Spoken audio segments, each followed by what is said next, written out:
Hello students, you all are welcome here in this video. We are learning first standard English Bahal Bharti 4.6 of 2 marks lesson. इस lesson में हम सन और उसके around घूमने वाले ये सारे प्लैनेट्स को समझ रहे हैं. देखिए सन के अराउंडिंग ये सारे 8 प्लैनेट्स घूमते हैं गोल गोल. और यहाँ पे 3rd नंबर पे ये अर्थ है. अर्थ पे हम सब लोग रहते हैं. ये बेबी बियर भी उसकी मम्मा के साथ यहीं पे रहता है. और अर्थ के पास यहाँ पे मार्स है. इस मार्स पे इस बेबी बियर को जाना है और ये बेबी बियर अपनी मम्मी से परमिशन मांग रहा है. चलो बच्चों ये लेसन पढ़ते हुए स्टोरी भी समझ लेते हैं हम. Baby bear wanted to go to Mars. ये जो बेबी बियर है मार्स पे जाना चाहता है. He asked mama bear, can I go to Mars? उसने मम्मा बियर से पूछा, मम्मी क्या मैं मार्स पे जा सकता हूँ? Mama bear replied, yes you can, but you need to have a rocket to reach there. तो मम्मा बियर इसे बोलती है, हाँ तू जा सकता है, लेकिन अगर तुझे वहाँ पे जाना है तो तुझे रॉकेट की ज़रूरत होगी. तो baby bear found a broom lying on the floor. तो बेबी बियर को जमीन पर एक ब्रूम पड़ा हुआ मिला. He said, here it is mama, can I go now? तो उसने उस ब्रूम को ही रॉकेट बनाया और उसने मम्मी को बोला, देखो मम्मी मेरे पास अभी रॉकेट आ गया, अब मैं जा सकता हूँ. Mama bear said, no dear you can't गो.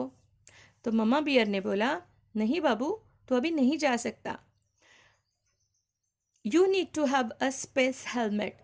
अभी तो तुझे स्पेस हेलमेट की ज़रूरत होगी.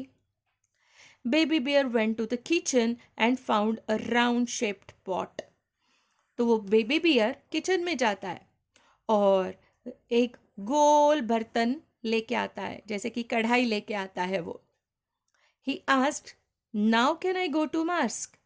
और वो सर के ऊपर कुछ इस तरह पहन के वो मम्मी से पूछता है, मम्मी क्या अब मैं जा सकता हूँ? Mama bear replied, yes dear you can, but you have to wear space shoes. तो मम्मा बियर उसे बोलती है, हाँ डियर तू तो जा सकता है, लेकिन अभी तुझे शूज़ की भी तो ज़रूरत पड़ेगी, और वो भी स्पेस शूज़ की. तो baby bear found big boots on the shoe rack. तो बेबी बियर को शू रैक में जहाँ पे सारे चप्पलें रखे जाती हैं वहाँ से उसे बड़े वाले बूट्स मिले. ही collected all the things and packed his bag. तो उसने सारी चीज़ें जमा की, जैसे कि ये ब्रूम एज ए रॉकेट लिया उसने. फिर ये कढ़ाई, गोल शेप वाली कढ़ाई एज अ स्पेस हेलमेट उसने पैक किया. और ये बड़े बड़े शूज़ उसने एज अ स्पेस शूज़ अपने सारे बैग में भर लिए. और मम्मी से पूछा कि अब मैं जाऊंगा और मैं जा सकता हूँ क्या? Now he was ready for the adventure. क्योंकि अब वो एडवेंचर करने के लिए बहुत रेडी था. तो ये एडवेंचर ही हुआ ना बच्चों, एक तरीके का साहस ही हुआ ना. स्पेस में जाना है, मतलब नीचे इस अर्थ से इस मार्स तक जाना है, मतलब एक बहुत बड़ा एडवेंचर ही होता है रॉकेट में बैठ के जाना. Just then his mother walking up. और वो ये सब सोच ही रहा था कि वो एडवेंचर के लिए रेडी है, उसने सारा सामान पैक किया है. उसी टाइम उसकी मम्मी ने उसे नींद से जगा दिया. Come on wake up, it's time to go to school. और मम्मी उसे ये बोलते उठाने लगी कि जल्दी से उठ जाओ, अभी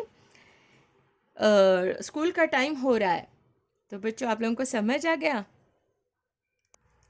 ये जो बेबी बियर था सपना देख रहा था और सपने में वो ये सारी चीज़ें सोच रहा था. आई होप आप लोगों को यह स्टोरी पसंद आ गई होगी. चलो नेक्स्ट वीडियो में हम इससे रिलेटेड एक्सरसाइज देखते हैं. Okay bye.